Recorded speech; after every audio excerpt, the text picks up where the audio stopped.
Hello and welcome to a very special edition of Backchat this week from the Arc in Headingley. Normally a programme about opinions.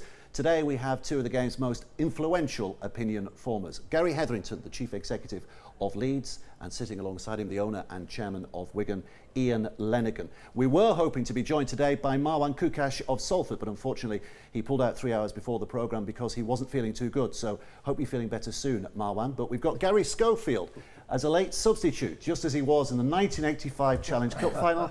Let's hope he has a bit more influence on today's proceedings than he did on that occasion. Gentlemen, let's start off on a global theme, shall we? We're seeing at the moment Jarryd Hayne making a real splash in the NFL. We're seeing Sam Burgess as possibly the most talked about rugby union player at the moment. Ex-rugby league players who have to change codes to get some kind of profile. What's the game doing wrong here? Why is rugby league not getting that profile? I think rugby league has got to decide once and for all whether or not it's a national game or a Heartlands game. That's almost a perennial question that's asked, and unless we get the right perspective of our own game, whether you're talking clubs, players, the RFL, the leagues, whatever they are, we've got to realise that we've got to play on a national stage. And I'm for one believe that the reason that our athletes, superb athletes of the Sam Burgess variety, are really good athletes, but unless we project ourselves as a national game properly, professionally, with the right profile, I don't think we will get that profile. If you look at an example of Martin Offiah, variously known now as the best known rugby league player, that's because Martin is a past master at publicity and marketing. It's a classic example of the fact that you have to be professional if you're going to be a national game. And I think the problem that we've got is the Sam Burgesses are being renowned now for all of their skills and talent. I mean, Stuart Lancaster's picking him because of the contribution that he makes to the side in athleticism, motivation, the whole aspect of what he is as a rugby league player. We know that, but we've got to promote that and market it on a national stage with a long-term strategy. Gary? Well, yes, I agree with all that, and of course it's a compliment to the ability and the athleticism of rugby league players that other sports can see their attraction. I mean, Jarryd Hayne is an interesting one, and we've yet to play a game yet, but it'd be interesting to see how he goes at that sport. Sam Burgess, yes, in many ways following a similar path to Sonny Bill Williams, who of course was a rugby league player, went into rugby union very successfully, came back to rugby league and has realised that it's a short career and he wants to do as much as he can with it. And so I think it's a sign of the times really, and such is the appeal of international and world class sport. So yeah, I take it as a real compliment to the game, but also a warning that yes, these players are not protected species. We as a game need to do more to retain our top talent. Yeah, you never had the chance to play rugby union because at the time you were playing, of course, you would have been banned from playing rugby union because that's the way the rules were at that stage. But it is heartbreaking, is it? When you see, we all knew how great Jason Robinson was. We all know how great Sam Burgess is. We all know what a superstar Jarryd Hayne is. That they have to go to another sport to get that international recognition. Absolutely, and that's you mentioned it, and it's a profile. And Andy Farrell went for the same reason as well, because what our game does need, and I say globally, as we mentioned, is more international. We need a bigger and a far better international calendar. And if these players got that same profile, if you look at even Kyle Eastman, I know he's been left out of the England squad now, but if you look at the profile what he's got, Chris Hassan as well from there, it's that sort of profile and that sort of marketing that it attracts them to different sports, and until we realise the product what we've got, quite simply, is, if not better, than the other sports, and I'm afraid to say we are going to play second fiddle to other sports. Is there a kickback for rugby league in that when Jarryd Hayne is playing in the NFL and they're making such an exciting fuss of him, that they actually say, where has this fella come from, and find out it's rugby league and therefore get more interested in rugby league? Or is that being over optimistic? I think that's being optimistic, to be honest. I think American football is very good at publicising its own game. Particularly, you've got to look at what they do at Wembley and the fact they sell out Wembley twice a year very easily. We've got to operate on that sort of stage as a rugby league game. We are neither good at internationals, as Gary's just said. The international game, the Australians don't seem to rate particularly highly, but it's getting better now because of the World Club Series. But at the national level, you've only got to look at the value of the NRL and Rugby League over there. If you look at the TV deal that they've just done, which is a 70% increase, and you're talking about $1.7 billion over a 5-year period, that's because it's a national game. So long as we are a Heartlands game, an M62 corridor game, a parochial game, because that's what we are, if we act in a parochial way, then it's not surprising that the press and the general populace look at us as a parochial game. I think as well, again, if you look at it, and I know we're going to take a game on the road down to Millwall in a couple of weeks' time, but if you looked at the success of the Magic Weekend up in Newcastle, and I mentioned it then, you know, why not, when Four Nations come over here, announce that we're going to take a double header up to there, and again, that's spreading the game, that's marketed the game proper there, and the profile, what the game is looking for, and I say we just seem a little bit slow in the product what we've got in making it the game what it should be. Yeah. Is there sorry, Gary, you were I was going to say to Ian, how do you achieve that, Ian? I mean, I think it's, you know, that vision is absolutely what I would certainly subscribe to. How do you achieve it? Leeds, like Wigan, have always been supporters of the national game concept and of France and various other things. So whilst we, on the field, compete head-to-head with each other, and we're very envious of the fact that they're at Wembley this week and we are not there. You know, Millwall isn't a compensation from being at Wembley. But if you actually look at what should we be doing, we should have a 5-year strategic plan where we measure what's the profile of the game. You can do that every year with surveys, easily, professionally. How much income are we getting from central sponsorship? What are our attendances and what are our TV attendances? And more particularly, what is the participation of Rugby League? Let's not ignore the fact that Sport England have said Rugby League is one of the failing sports in terms of participation this year. We've had our grant cut because we are not getting the participation. We have to get those 5 measures right. And it's easy for us objectively to measure that by having a long-term strategy, not this perennial crossroads of do we be national or do we be Heartlands? We can do both and do it well. But where does the responsibility lie? That's the interesting debate for me. And clearly the governing body have got part of the responsibility but for me, it lies really with the clubs. You know, we've got, is it 36 professional, semi-professional clubs, and the real challenge for each and every one of us is to grow, to significant growth, because growth in our own businesses, more fans, more corporate support, better player development schemes. The real growth in our individual businesses, that will actually be a real catalyst to the sort of vision, creating the sort of vision that Ian's talking about. You get the impression from an outside point of view, looking in, that there are clubs that are doing it, and probably most people would applaud your 2 clubs as being very professionally run and doing that. But within the Super League, you have a big disparity between maybe the top 3, 4, 5 clubs. Yeah. And the bottom 3, 4, 5 clubs. Is that the case? I think right throughout the game, and you know, I sort of look at all the clubs as an entity, all 3 divisions, and say where is the growth? You know, who is growing their fan base, and all the sort of indicators that we're looking for.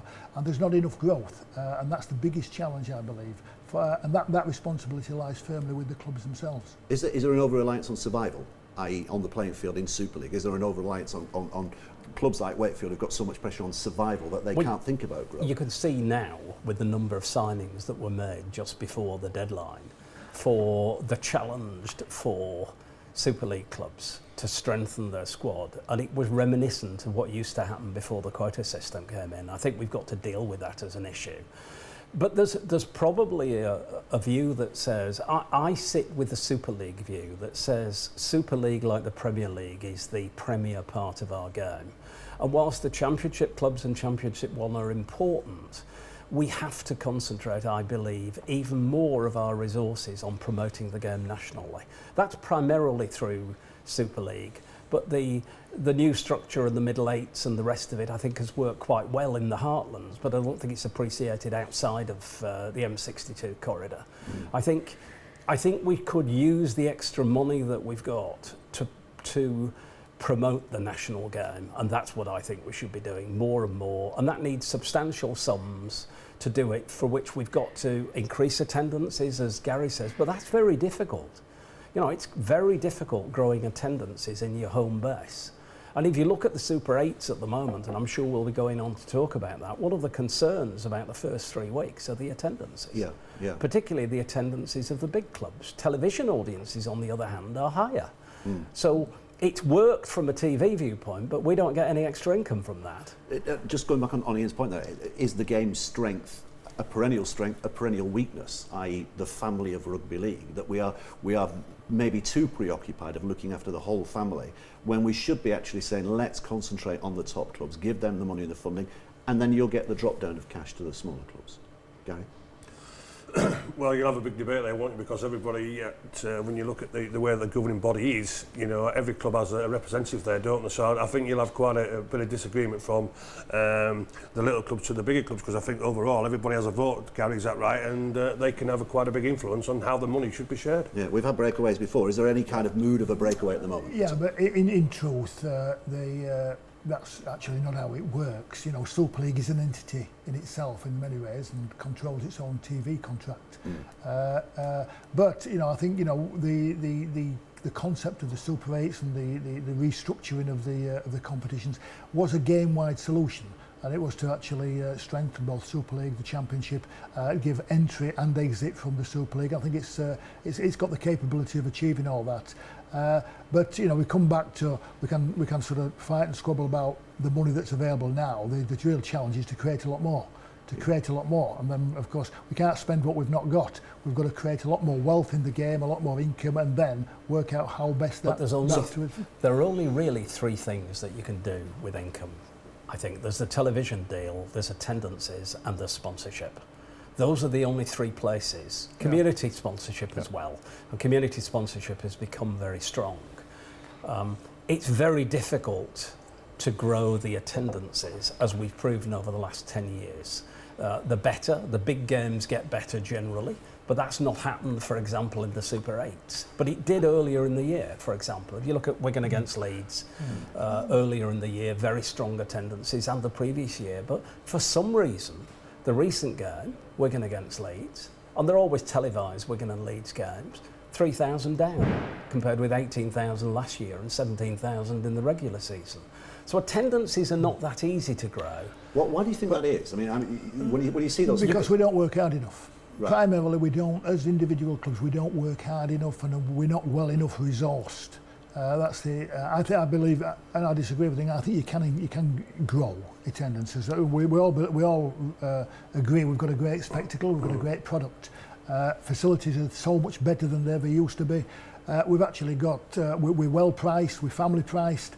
That's not an issue. We just don't work hard enough. We don't work hard enough. We don't work smart enough. We don't have enough resource. Wigan have an excellent marketing director with long-term experience of marketing and growing attendances, and we're good at doing it. But if you take a town as opposed to a city, the town of Wigan as opposed to the city of Leeds, it's a little bit more difficult. And we've got St Helens and Warrington and all the rest of it. It's not easy in that area. So one of the reasons that we've gone to London, for example, is to try to grow that base, to try to get more people.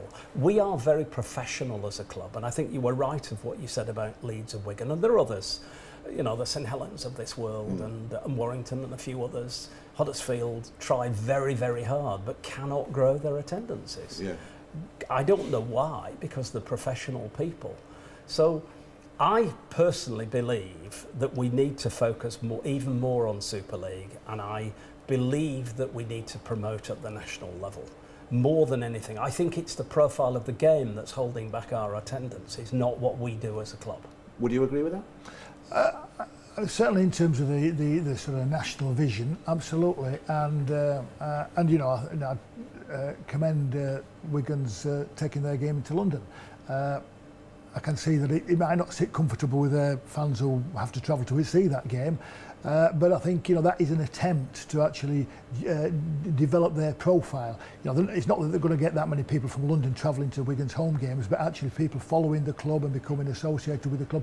Yeah, we all need to actually raise the profile of our own brands, our own clubs, and I think Wigan attacking the London market is a good example. It's a drop in the ocean, of course, and it needs significant sort of publicity and promotion.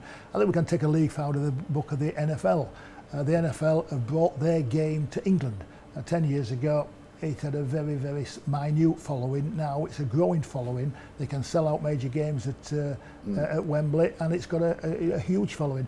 And they've done that by having a really professional, switched-on marketing campaign, and they've actually got off the backside and they've come to England. Yep. And now we're seeing that for the first time with the NRL as well.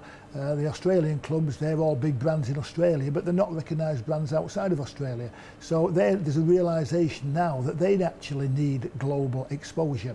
The only way to do it is to actually bring their brand and their entourage to England and promote themselves. And that's why the World Club Challenge and the World Series is actually, that gives us an opportunity to globalise or improve the globalisation of our sport. There is talk as well of them possibly playing a State of Origin game at some point in the next few years at Wembley Stadium, or a big showpiece NRL game, Souths against St George or something like that. Would that be good for the game over here? I think it would be very good for the game. But the difference is they have the monies available because of their television deal, particularly the new one.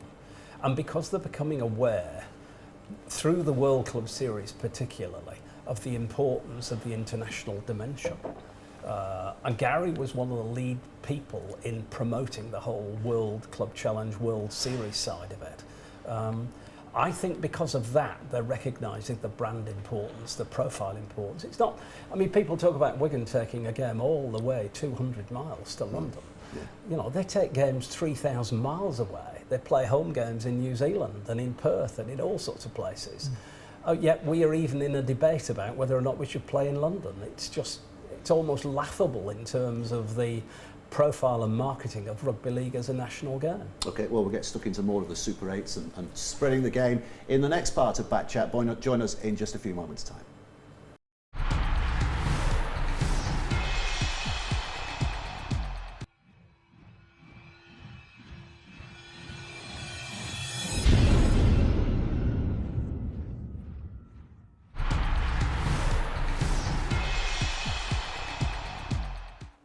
Welcome back to Back Chat at the Arc in Headingley. Very special Back Chat this week as well, with a Wigan owner and chairman Ian Lenagan, from the Chief Executive of Leeds, Gary Hertherington, and Gary Schofield alongside us as well, who's a late substitute because we were hoping to be joined by Marwan Kukash of Salford today, but unfortunately 3 hours before the programme he pulled out because he wasn't feeling too well. We had a good discussion in the first half. We touched on the Super 8s.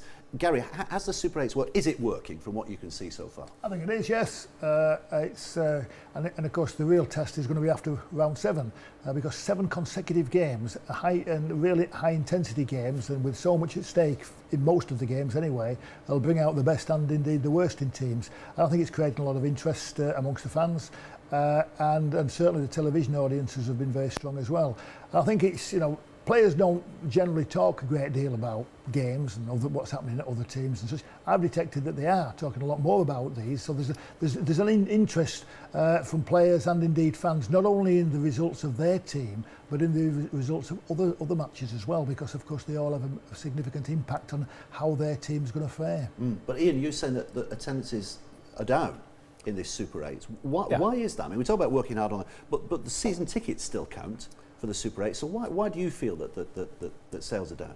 I'll be honest, I don't know why the attendances are down. So when you're making a judgment as has the Super 8s worked, let's say the Super 8s are a lot better than what preceded it. 14 clubs with an 8-club playoff with no relegation was clearly wrong. So the Super 8s are a clear advantage over that. Whether they are better than 12 Super League teams with 1 relegation and a top 4 playoff, to me is not yet proven. But I would like to see proven. I would like to see that the Super 8s work. I think it's another example of us looking inwards. The fans of rugby league understand the Super 8s and think it's good and think it's competitive. The reality is television audiences, yes, are up, but that doesn't get us any income. The thing that Gary has commented upon as being very important to us, attendances are clearly down over last year and over the equivalent game in the regular season. So in other words, when Leeds play Wigan, when Leeds play Warrington, when Wigan play St Helens, whichever of those games, we're getting 20 to 25% less in the last 7 games of the seasons than we did before. That might be a blip. It might be to do with Thursday nights and the fact that Thursday night's game televised is 1 game out of 4, whereas it used to be 1 out of 6 games. So that might be having some impact on the attendances, but I don't think yet it's proven externally. It's proven internally. The fans like it, we like it, it's competitive, but the audiences are down and there's no extra television income.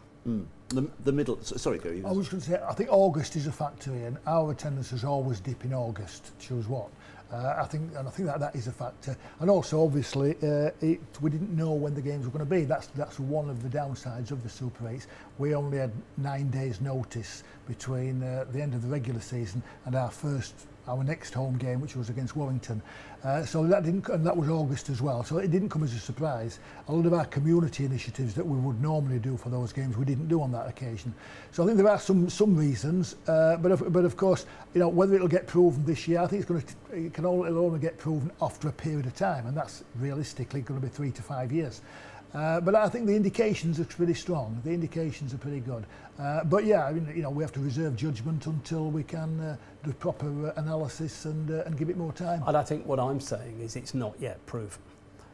Yeah. I quite like the way it's working, but with 3 games out of 7, we can't say for sure. I agree with both of the points about August and shortness of notice for the games that Gary's commented on. But I'd rather wait till the end of this season, certainly. And I think the comparison we should be making is against what the alternative was and which almost half of the clubs wanted to go with, which is a 12-team Super League with a top 4 playoff with guaranteed relegation of 1 club. I think that's what we should compare it against. But I'm not for a minute suggesting we change from where we are. Yeah. We've got to give this a good try because we have to have a medium and long-term strategy, not a short-term one. The middle eights was tickling a lot of fancies before the season began, Gary, when you know, people were saying that, you know, Leigh, the season they've had, and Bradford. How important then was Bradford's win over Salford in terms of giving that competition a bit of life? Because there was a bit of a danger of the Championship sides failing quite badly, wasn't there? I think it was huge, and I think with the fact of the reaction what Jimmy Lowe's got from his players with that shocking performance against Wakefield, but if there was going to be a team that is going to beat Salford after their performances, it's going to be Bradford there. But yeah, it's good for the game there, and Leigh will be thinking, well, we played 3 Super League teams and we've had it pretty tough. But what you find out is that with Hulky, our witness Halifax, Sheffield, maybe making the numbers up. But I think there's a bit of quality there to add, and I think there's still a few more surprises in that qualifiers. Yeah. So give it time is basically the message from around the table is give it time? Yeah, absolutely, yeah, I think so, without a doubt. Yeah, I do. Okay. For a club to get promoted into Super League, we want them to come and add value. And it's not good enough just to be able to win their competition, in my view, to actually come into Super League. They need to be able to show and demonstrate to themselves, apart from anybody else, that they are better or at least as good as a team that's already in Super League. Is that not a flaw in this system then, in that you could have, and we were talking about this earlier, you could have a Leigh or a Bradford, I mean Bradford have won now, but who could have gone through the entire middle eights without beating the bottom 4 Super League teams, still finish 5th, raise themselves for that game and find themselves in Super League next year, but having proved themselves not fit for purpose. That would have been a possibility, but it's an unlikely one. And I think, you know, what the teams in the Championship are finding out is that it is tough. It's pretty tough playing against the Super League teams, and they're going to have to get better to be more competitive and ultimately to be better prepared for coming into Super League. We've got a big international calendar. We hope a big international calendar coming up at the end of the year with a 3-match test series against New Zealand. How we hanker for a test series against Australia, but that's not going to happen.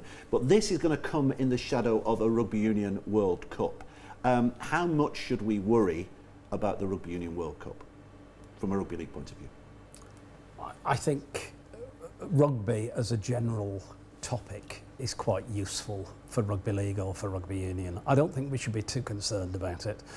Rugby Union is very good at the international game. We are poor at it. We have a much better club game than Rugby Union, so I don't think we should be too preoccupied. I think the World Cup will give some interest in rugby generally, and that's part of the market that we are looking for.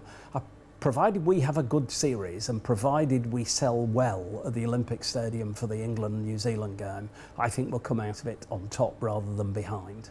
Is it still an uneasy relationship? You have a relationship with Leeds Carnegie, of course, the Rugby Union club we play out of Headingley. Is it still an uneasy relationship, or is that just from a certain generation who can remember when the likes of Gary Schofield were banned from playing rugby union because they played rugby league? No, I don't think it is. No, and I've certainly, I've been chief executive of the rugby union club now for 15 years, and I've seen it's a different relationship nowadays. It's not really a relationship, to be honest. I don't think there is a relationship there. But in the past, of course, it was opposing camps. That's no longer the case anymore. And I think rugby union folk prefer to watch rugby union. I think rugby league folk prefer to watch rugby league, and probably don't necessarily watch the other sport. But I think the World Cup, as Ian says, will raise the profile of rugby generally. So I think that's good for both codes. I think there is and ought to be more synergy between the two sports. I think the games are coming closer together. The fact that high-profile players are switching codes and playing. So I think all that is very actually helpful for both codes, and I could see where both codes could actually help each other by working a bit closer together. Present, that's not happening really, and as I said, I don't think there is a relationship, but there's certainly not an uneasy one. I think what there is respect. Yeah. That's the important thing. Yeah. We, in the way Gary obviously has an intimate knowledge of rugby union because of his involvement with Carnegie, we have a lot of involvement with Saracens and with Bath particularly. We train with Bath twice a year, the squads, they get on well together. Bath's full of ex-rugby union, rugby league players anyway, obviously.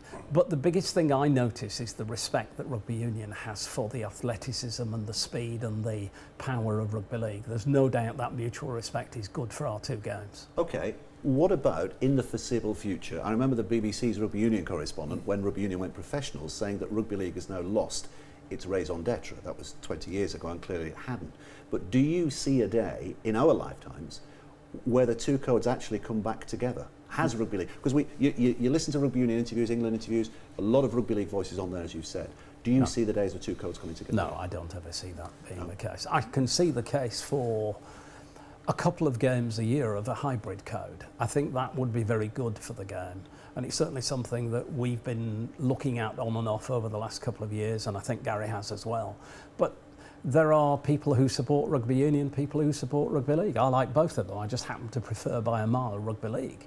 But I'll go and watch international rugby union games, but I wouldn't go and watch club rugby union games because they're not of the same nature as the rugby union international calendar. Yeah. Well, Yeah, I agree, and I think the hybrid concept is an interesting one, and I think that will happen. And certainly there's attempts in Australia and quite a lot of interest to make something happen over there. I know this debate was, as you said, 20 years ago, and there is a possibility it could. It's unlikely in my view because, as Ian pointed out, they are two different sports in many ways. They're two different games. They were born out of one, but they're now very different. But in many ways, they are coming back together in the way that rugby union is developing its style of play. I think the people who could make it work potentially are the television companies, because that's where the money is, and that's where, in many ways, the influence is. Yeah. And if they decided they wanted to make it work, then there's a possibility. But why would they? They currently have got the benefit of two sports. Why would they want to convert that into just one? Well, not everyone has. BT's got loads of money. What if BT decided the hybrid game? I mean, 20 years ago, if you'd have said to a cricket purist, one day one of the most popular forms of cricket is going to be wearing pyjamas and playing 20 over cricket, they'd have laughed you off the planet. So if you have the hybrid game, and it's actually quite successful, and it's actually attracting a lot of people, does that then create an appetite for more of the same, not just as a one-off? I think it's the occasional games rather than a proper serious sport, but I think the opportunity to play 2 or 3 games a year at international or particularly club level is something we should be doing. But it's the whole story of the strategic plan for rugby league, isn't it?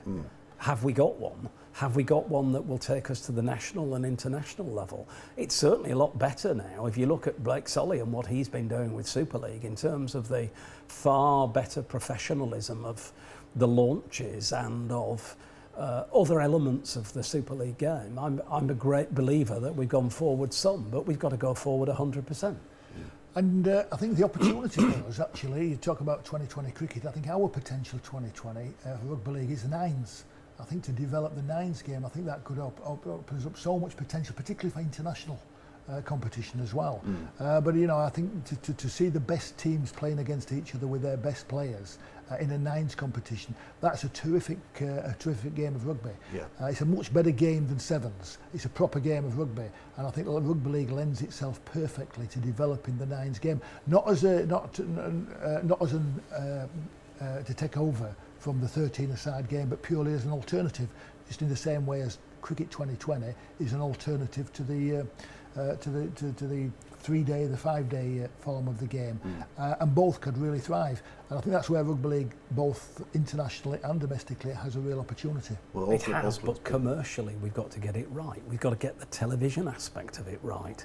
Gary is correct that there's a big opportunity, whether it's hybrid or whether it's nines. I was at the inaugural nines in New Zealand, and it was a great competition, there's no doubt. And it's proper rugby. It's proper rugby league. So I'm quite a convert to that view, but I'm more concerned about what the financial promotion profile opportunities are in anything that we do, and I just don't think we've got a strategy. You'd have loved to have played in a hybrid game, would you? Yeah, I would have done, to be honest with you, but I think as well, when you look at the way rugby unions with rugby league, I think the union need league more from a playing point of view, don't they? Because if you look at the players who have gone to rugby union, look at the coaching staff, what they've had, you know, as I say, start with Phil Larder, then with Mike Ford, and now Faz is there, and you look at the players who've gone. So yeah, we bring, I think, league as a product more to rugby union, what they could bring to us. We know we brought the union players over with Jonathan Davis's day, but I think we, as a game and players, what we can bring in the skill level, that factor is more important for us. Yeah. Well, we'll see how it goes. But we've got to get the profile that goes with that. Talking about profile, the Millwall game, just explain why you're taking a game to Millwall. There are two clear reasons. One of them is the purest reason, which is it's better to have rugby league played consistently in London, and I think the Challenge Cup final, the Wigan Catalans game, and then the England-New Zealand game together is good for rugby league, to give people a chance to watch live rugby league, because live rugby league is a totally different game from watching it on television, and that's what we want the southern audience to appreciate. But the selfish reasons, the Wigan reasons, there are three of them really, and they're not going to be proven or not proven over one game. It's number one, we've got to get commercial sponsorship with the major companies, and they're in London. They're not in Wigan or Manchester or Leeds. Number two, there's a great pipeline of players, athletes in London who haven't got the opportunity to go into a proper academy and find their way through into Super League. And number three, we want to grow our fan base. And our fan base in these days of social media and Wigan TV and the whole online resource, Sky, for example, showing games online rather than just on Sky Television, is an indication of the fact that we can get revenue from members and from people. Even if you get 1,000 people coming to a Wigan game, that's pushing 200 grand a year towards our revenue that would be nice to have from around the Greater South East. So it's those three reasons: sponsorship, fans, and pipeline of players. And just to remind us briefly, it's the week after Wembley. It's the Saturday afternoon. I should be publicising it, of course, shouldn't I? Thank you for that. 3 o'clock on Saturday afternoon, the 5th of September, at Millwall, which is 4 minutes on the train from London Bridge. Okay, well, we'll be talking more about that and lots of other issues in our final part of this special back chat. Make sure you join us just after this break.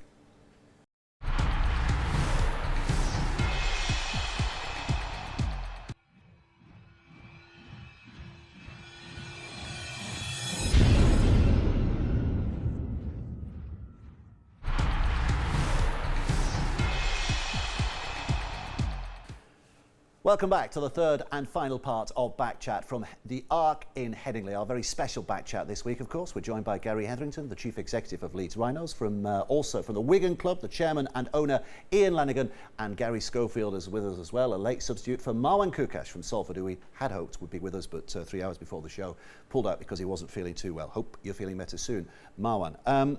Big game for you this weekend, big weekend for you this weekend, the Challenge Cup final. Obviously, you laid the bogey last year with this generation of Leeds players. Generally speaking, is the Challenge Cup in the right place, i.e. at Wembley? Is that still the right place? And is it at the right time of the year, i.e. August, rather than late May or June? Well, certainly the right place. I think Wembley's iconic. It still there's a magic about Wembley, and I think for fans to be able to go to London and Wembley is terrific. And every player and every fan wants to go and see their team there. And so it's a very, very special, and it's still a very special day for Rugby League. One of the biggest days, of course. Timing, yeah, I think ideally you would say it would probably be better earlier in the season. We've lost out on the school market. Every school due to take a trip to Wembley. Well, it's the school holidays now in August. But that's difficult actually achieving that, because you've got to sort of work backwards from the final through the semi-final, the quarter-final to the previous rounds.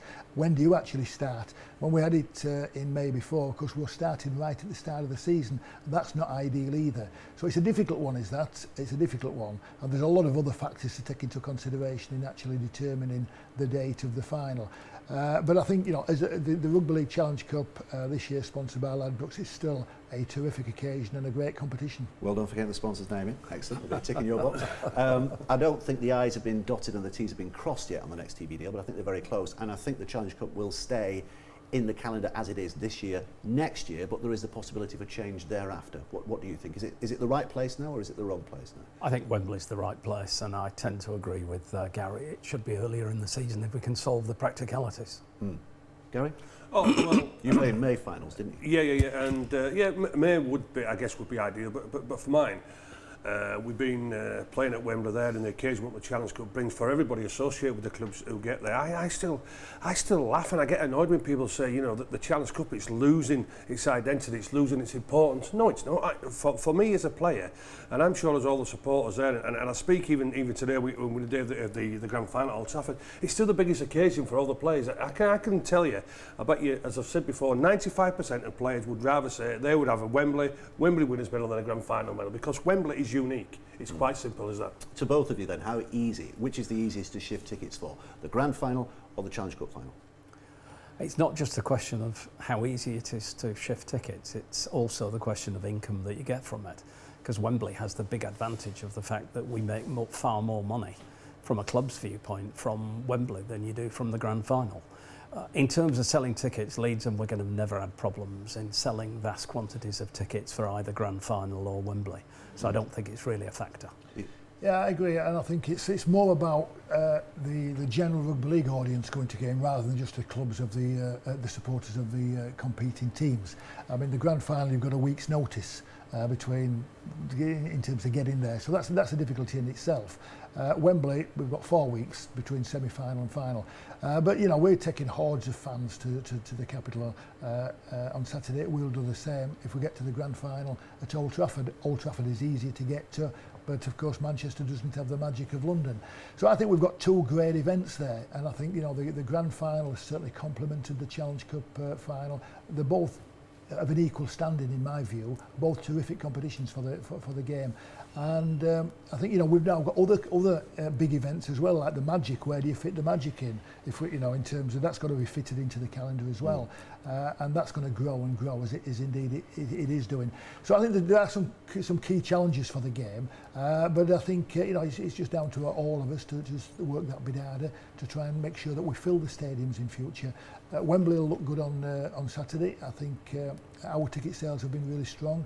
I think Hull Kingston Rovers have as well, and I think the game generally has got more appeal. So looking forward to a terrific occasion. I'll tell you what as well, you two guys, you know all the finances of the club. I'll tell you what, how pleased was Neil Hudgew? When they beat Warrington in the semi-final, he'd have been thinking, geez, I tell you what, the chairman of Warrington, he's going to be getting about 250 grand, 300 grand because they're getting to Wembley.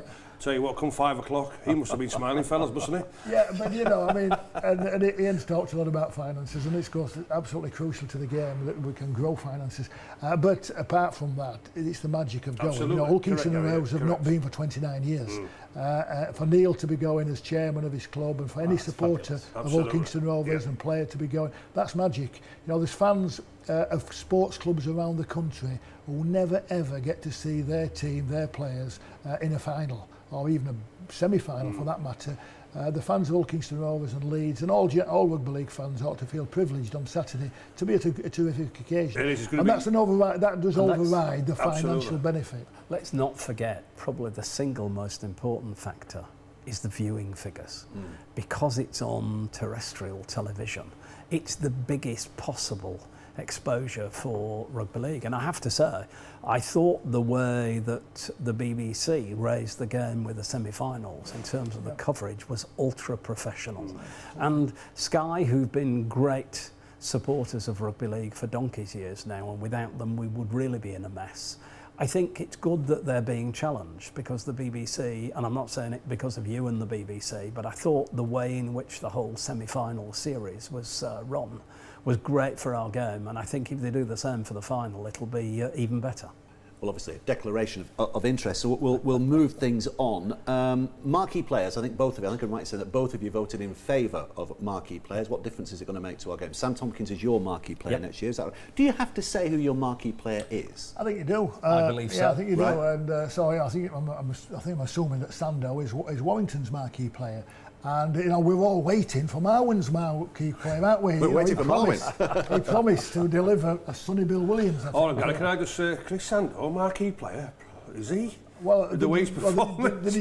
What determines it is the amount of money that you pay them, and of course, £175,000 is the figure if you're bringing in a player from outside of our sport. Yeah. I've always been in favour of the principle, because if Marwan or anybody else for that matter can bring in a top-class, world-class star into our competition, then everybody benefits, and so I'm very much in favour of that. We won't be taking advantage of the marquee player arrangement, primarily because we don't have £175,000 spare in our cap. That's nearly 10% of your entire salary cap. So to be bringing one player in at that sort of rate, we simply couldn't make that work. We've already got about half a dozen players who could very much fit the sort of the They're all leaving the now. notion. They're all leaving. Well, they're not leaving us. They're not leaving us. And that's the challenge for us all. But no, I think it'd be great if every club could have a marquee player. And as I said, we're all now waiting, certainly to see where the Salford one's going to be. And the next one might be as well. I'll tell you what, the Warrington fans won't be happy at the moment with their marquee signing, will they? Because he is very, very ordinary, very, very poor. And I've said it before and I'll say it again now with Chris Sando. If he's got to realise very, very quickly that our competition, as we know the NRL's different there, but if he thinks he can come into our competition playing in a dinner jacket, thinking he can just stand around, plod along, just think as though the game's very easy, and I'll tell you what, as we all know, with supporters, whether they're Leeds, Wigan, Warrington, whatever fans, the fans will certainly be getting on his back, and he's got to take a long, hard look at himself if he wants to try and make it in the Super League, because it's not as easy as what he's thinking. Yeah, I mean, he has a track record of being a top-class player, and he's coming to a struggling side. So I think it'd be unfair to put all the spotlight and the blame on one player, despite whatever amount of money he's been paid. So I think whilst he'll be disappointed with his performances so far, Warrington has certainly been extremely disappointed. It's a difficult team to fit into and to do particularly well. So I'd have a little bit more sympathy for him than probably Gary's got. Without the marquee player ruling, would you not have been able to bring Sam back, or would you have found a way to bring Sam back? We'd already made the arrangements to bring him back and to offload extra players, because you were ending up paying a lot of money to a marquee player, obviously. So no, we'd already signed him and we'd made the arrangements to stay within the salary cap. But the marquee player rule means that we have a bit spare in the salary cap now. Whether you spend it depends on income. And we probably won't spend it in that respect, because we can't find the player at the right level. But you never say never, do you? Somebody can pop up. It's surprising. I mean, I was impressed with Catalans getting Taylor, for example. He's played at standoff last weekend as well. Prop 4 playing at standoff. Well, they always say he's a half-back in a prop's body, don't they? Well, there's a bigger standoff than Chris Sando coming back, Dave Taylor. He's a specimen, isn't he? Yeah. And I'd like to see him playing in Super League. But I mean, Catalans always have a big pack anyway. Put Taylor in there as well. My goodness me. Yeah. I'll tell you what, an interesting for you two gentlemen, because at the moment you've got two quality fullbacks, Mr. Hardacre and Mr. Tompkins. Of course, we all know a big talking point at the moment. Who's going to be the England fullback? If you were Steve McNamara, putting yourself in Steve McNamara's shoes, who would you go for? The first thing I'd do is pick both of them. Then you work out where they're going to play. They're both good players. Yeah. I mean, Hardacre's been superb this year. Sam's a bit away and he's playing in a poor team that's not doing that well. But both of them could get into our international team. Whether in whichever position, whether at number 6, at centre or at so full for back. next year then, Ian, Sam Tompkins, will you maybe, I know Williams has done very well, would you maybe playing him in the half-backs next year, or would he be the full-back? That's Sean Wayne's decision, not mine. That's okay. That's a good answer. Good answer. We're coming up towards the end of the show, so very briefly, obviously big game this weekend. What difference does it make to Leeds being in this Challenge Cup final? It makes a big difference whether you win or you don't win, emotionally and everything else that goes with it. So we're delighted to be part of the occasion. It's a magnificent occasion. Really looking forward to it. Particularly focused on winning the game. Yeah, and your big day, of course, in London is the week after. Yes, not quite as big a day, but a good day from our viewpoint. I think we're looking forward to the end of the Super 8s. And can you see past Leeds winning the Challenge Cup? No, I can't. They got the monkey off the back last year, and I think the way that they're playing at this moment in time, too good, the experience what they've got, the quality what they've got. I think the Rhinos are going to win around about 36 points to 14 this weekend. Okay. Well, and I think that's exactly the same as Wigan thought back in the Sheffield days. 1998, yes it is. There's been a few of those over the years, hasn't it? Featherstone have blooded a few noses over the years as well. Anyway, gents, thanks very much indeed. Here's a quick reminder of what's coming up on this channel, by the way, in terms of the Australian Rugby League that you can watch over this next weekend. There's a nice warm-up for the Challenge Cup final itself. You'll have seen earlier today the Rabbitohs against the Broncos. Hope you enjoyed that game. But tomorrow morning, Manly Sea Eagles against the Roosters. What a game that promises to be, whatever the context of the league ladder at the Brookvale Oval. On Saturday, 3 games. The Eels against the Sharks, the Knights against the Bulldogs. The Eels Sharks is 6 o'clock, Knights Bulldogs 8:30, and then the Storm against the Cowboys at 10:30. 2 games on the Sunday, Tigers against the Warriors. That's a 5 a.m. start, good luck. And then Titans against the Dragons is a 7 a.m. start. You might have been up all night celebrating your side's winning the Challenge Cup and you just fancy a bit more rugby league. And then on Monday, Raiders against the Panthers. That is a 10 o'clock kickoff on Monday, the 31st of August. Hope you've enjoyed our very special back chat this week. I have. Thanks to Gary Hertherington, the Chief Executive of Leeds, to Ian Lenagan, the owner and chairman of Wigan, and to Gary Schofield as well, who had just come in from the pub when he got the phone call at 6 o'clock this morning to tell him they had to come in and join on the show. Thank you very much to you. We'll see you next time. Goodbye.